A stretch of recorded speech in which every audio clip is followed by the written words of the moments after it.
you've got a no consequence environment in which crime has been allowed to fester. And I think the pendulum is swinging back. This segment is brought to you in partnership with our friends over at Future 42. Turn your frustration into action at future42.org.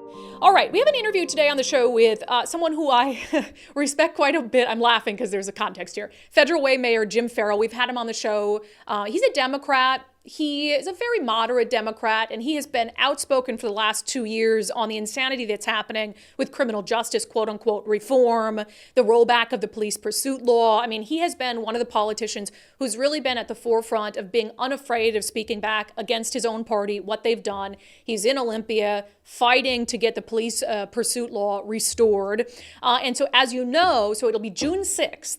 June 6th is when the initiative to restore reasonable police pursuits takes effect. So that was the initiative that Democrats kind of had no choice but to pass during the session. So June 6th. And I think June 6th is going to be a key moment for our state to really see if we can get a hold on this runaway crime crisis, particularly when it comes to stolen vehicles, which we know is just a small aspect of the crime issue where you steal a vehicle. You're not just stealing a vehicle, you're using it to commit other crimes. So if we can get a hold of that issue, I think it's going to have an absolute ripple effect on some of the other violent crime that we're seeing. So we want to have Jim Ferrell on because he came out and he talked to Como News, I think it was last week, and they had a police car stolen. Police vehicle, that's two snorts. Police vehicle stolen in Federal Way. The headline from Como News, quote, "We're going to track you down. Federal Way mayor sends warning to criminals." And so he had basically been on Como News saying, look, like as soon as this police pursuit law takes effect, we want criminals to know that we are going to pursue in the city of Federal Way. We are going to track them down. We're not going to take a passive approach to this.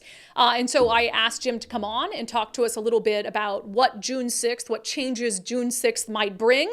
And I also had an opportunity to ask him about a political endorsement he made in the race for governor. Mayor Jim Ferrell, welcome back to Undivided. Well, thank you for having me, Brandi. Yeah, I think you're probably as excited as I am about the possibility of maybe having the new pursuit changes improve things a little bit. But before we get to that, you were on the news recently saying that crime is already kind of trending in the right direction in Federal Way. Well, it was the day after I said that we had, unfortunately, a series of very, very horrible crimes in our community. I was on Como News, I believe it was Tuesday, talking about there was a slight reduction of 5% of overall crime in the first quarter. And then the very next day, we had the shooting at the Winco IHOP parking lot in our community where a 2-year-old was killed tragically. And we're in the process of looking for that individual. And we've had, just that week, we had a couple more shootings. So we are doing everything we can to track down those people and hold them accountable. And I always say that, statistics it's really important to keep track of the numbers, but they're cold comfort to people that have been truly victimized. And so, we don't get lost for the forest for the trees. We're going to find those individuals that are responsible for these and track them down and hold them accountable. Well, I'm happy to hear you say that because I think too often, and what we've seen in Seattle too over the years is some people in certain sectors of crime data, they're not reporting crime anymore. And so then it's like, oh, property theft went down or, something like that. It's like, no, it didn't. People just stopped calling the cops. But yeah, right. I saw the tragedy with the 2-year-old at the IHOP. I hadn't seen that it was in Federal Way. Do you think that's gang related and it was just an innocent 2-year-old? Well, I have been on the phone and in, direct communication with the chief, the deputy chief, the commander, that's our PIO now, our public information officer, and really trying to drill into the details. This was an individual that had, the victim was a father who had 2 children in his car. He was in the parking lot of the IHOP, which they share a parking lot with the Winco grocery store. I'm in that grocery store all the time. They've got on-site security there, and it's at a very prominent location. So, and this was literally in the IHOP parking lot. So it's really difficult to tell. It's an ongoing investigation. They clearly knew who this person was, the shooter or shooters that were, that did this. the intended victim, the person they were actually aiming for, they missed and they struck that 2-year-old child. That's just awful. It is. We're going to find that individual and that pulled the trigger and do everything we can. But I'll tell you this, it was done in a stolen car. That car that came to that IHOP and did that shooting. And I don't want to get too much into the details because we're still tracking it down, except to say that car was stolen. Yeah. Which makes it very difficult to track down if you don't have a license plate, a point of origin. But we'll figure it out. We've got some leads and some good evidence, and we're gonna be relentless. We're gonna move heaven and earth to track that down. It's just horrible. Well, and you talk about stolen car, and that just speaks to something you've been fighting for, we've been fighting for. I think common sense people in regard to police pursuits is just saying, look, people aren't just using stolen vehicles to go on a joyride. They're using them to commit really dangerous crimes. We have to be able to pursue them. So you had to be happy that the initiative passed through the legislature. Really, I was a little surprised because I have to tell you, Brandi, I go to all these meetings, these regional meetings with mayors and elected officials, and statewide, the Association of Washington Cities. And we kept hearing there's no appetite in Olympia to change the initiative law. And I just said, I don't care what your appetite is. This has to happen. So myself and the chief and other like-minded, policy individuals and elected officials kept knocking on that door. And then very, very late in the session, it was determined, I'm sure through polling, that the majority thought we better not have this on the ballot with us. Because this is going to pass overwhelmingly. Yeah. And I have to tell you, this has really been an unacceptable social experiment that started several years ago. Sure that certain reforms, needed to occur and make, we've instituted, audio recordings or audio and video recordings for officers. And, there are certain things you have to have in place to make sure that rights are protected.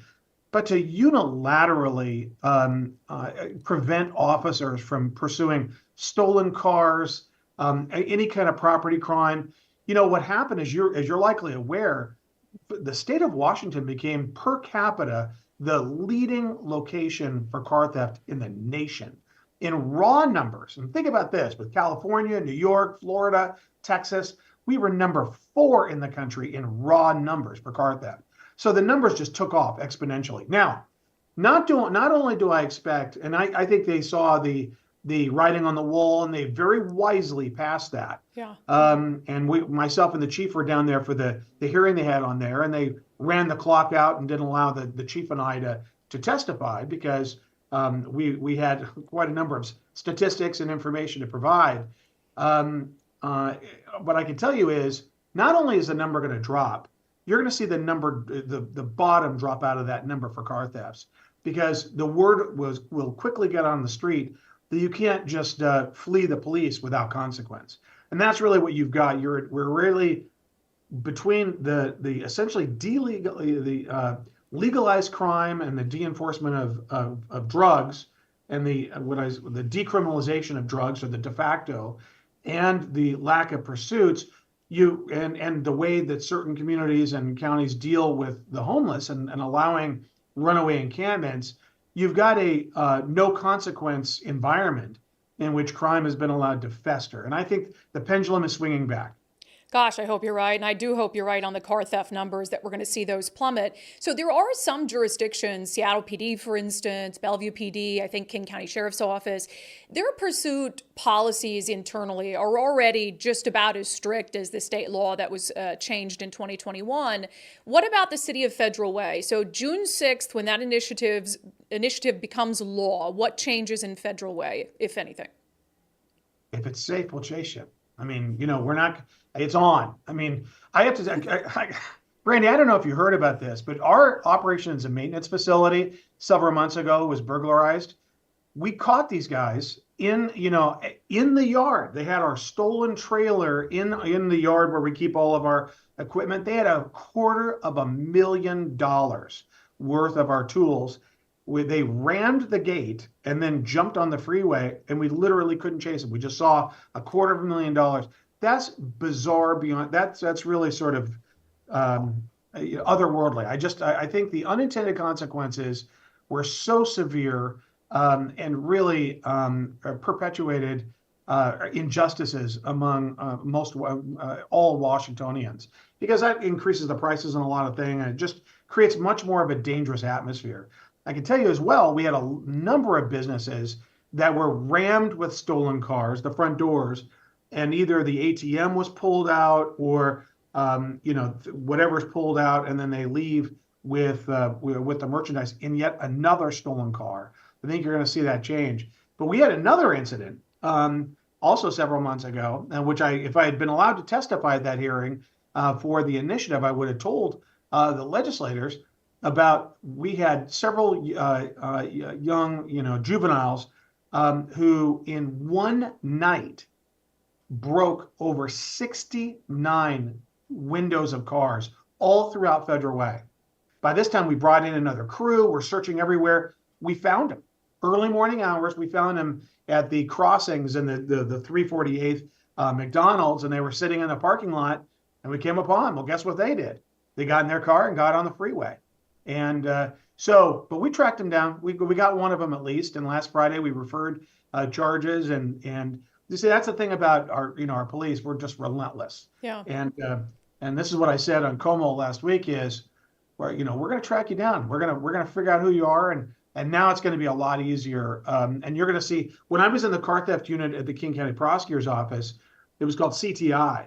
And the model was really identifying, key high impact offenders, high volume offenders, and remove them from the population, and your numbers go down dramatically. Yeah. And I think that's what's going to happen here. Well, yeah, you're spot on. I mean, we see the Kia boys, terrorizing South King County, and they're responsible for all these high-profile incidents. You get them realizing that there's consequences now, and I think you're right. Mayor. Yeah. I like you, right? Of course. I'm a big Mayor Ferrell fan. Huge fan. Okay. As much as I can be a fan of a politician, I try to, not idolize them. Thank you. I haven't had you on since you endorsed Bob Ferguson. Now, I wasn't going to let you off. For my viewers who might have a hard time reconciling the difficult positions you've taken on public safety and everything you just said in this interview up to this point, which is very sane. Yep. They're having a hard time reconciling that with an endorsement of a man who never spoke out about police pursuits until like a month ago. Right. Who has, not been a supporter, in my opinion, of law enforcement. Reconcile those two things for folks. Well, I've known Bob for actually, I think I don't know if I told you this or not, but I've known Bob since we were at college together. We had a couple of, we were both poli-sci majors at the UW, personal friends. I know, so a lot of it has to do with, just be, candid with you, Brandi. It's a personal friendship. He also, during my King County prosecutor race, I know there was a lot of effort leaning on him to endorse my opponent. He didn't do so. In fact, he would call me up and go, okay, I'm hearing this. What about, and I would talk to him. I think the other thing is, in realpolitik, I do think that he's likely going to be the next governor of the state of Washington. He is a smart guy. He was a chess champion. He was a young person. And we actually had the same chess coach when we were much older. And I have to tell you that I think that Bob is persuadable on a number of things. We're going to give him an opportunity. That's not an endorsement in perpetuity. I'm hoping he'll do a good job. But I had more to do with the personal relationship, and he stayed out of my race, and I appreciated it. And so that's, he asked. He stayed out of your race though, Jim. He didn't. You're talking about your personal friendship. He might have stayed out, but he didn't endorse you. Yeah, I knew he wouldn't. I knew he couldn't. This is, some of this is, Brandi, I try not to be too political, but some of this is very political. And yeah. And I think he's going to be the next governor, and I think that he's going to be an ally of Federal Way, of me. And I think when you've got, I'll be able to have an open channel with that governor and be able to talk to him in a very candid manner about what we need in the state of Washington. So is it an endorsement of political expediency, Jim? Oh, I don't know. I don't like the way that sounds. I endorsed him. and that's it. And so I was out, it was one of those things where, and he's the only one to ask me so far. Out of everybody, there's a great story about Tip O'Neill. Did you ever hear the story about Tip O'Neill when his first run? It's in the book Man of the House. And his first run, he was running for the state legislature in Massachusetts, which at the time was heavily controlled by the Republicans in the 30s. And he lost his first bid in 1936 for the state house.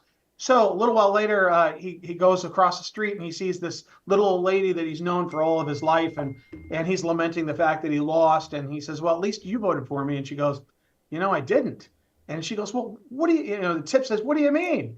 And he said, "Well," the lady says, "You never asked me." And he says, "I've been mowing your yard for all these years, and I've been, I'm your neighbor." And he said, "Well," she said, "you should have asked." So Bob called me and he asked, and. So that's all it takes? So if Donald Trump calls you tomorrow and says, "Hey, I want your endorsement," you're going to be like, "Sure, Dom." Never. Never. Oh, so that's different. Listen, Jim, I don't require purity of our guests, and I won't require purity of you. I think it's ridiculous. I don't care how good he is at chess. I don't think he belongs in the governor's office. And Jim, listen closely. Do you hear that? Shh, shh, shh. You listen? That's the sound of my broken heart. Almost like a knife to the chest. But yeah, I mean, I hope you're right. If he is governor, which I think there's a chance he might not be, I hope that you can have his ear. And I hope that you can talk some sense into him on some of these things, because he has fallen woefully short in all seriousness of standing up for public safety when it really mattered. Didn't speak out about police pursuits, didn't say jack while you were in Olympia fighting for to give police the ability to pursue suspects. So I just have such a hard time with it because you're so common sense on public safety, and man, he's fallen short in that realm, Jim.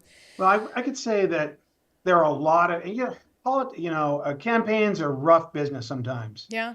And 2 years ago, especially down toward the end, it got pretty rough, and it got pretty ugly in certain, what Karl Rove used to say that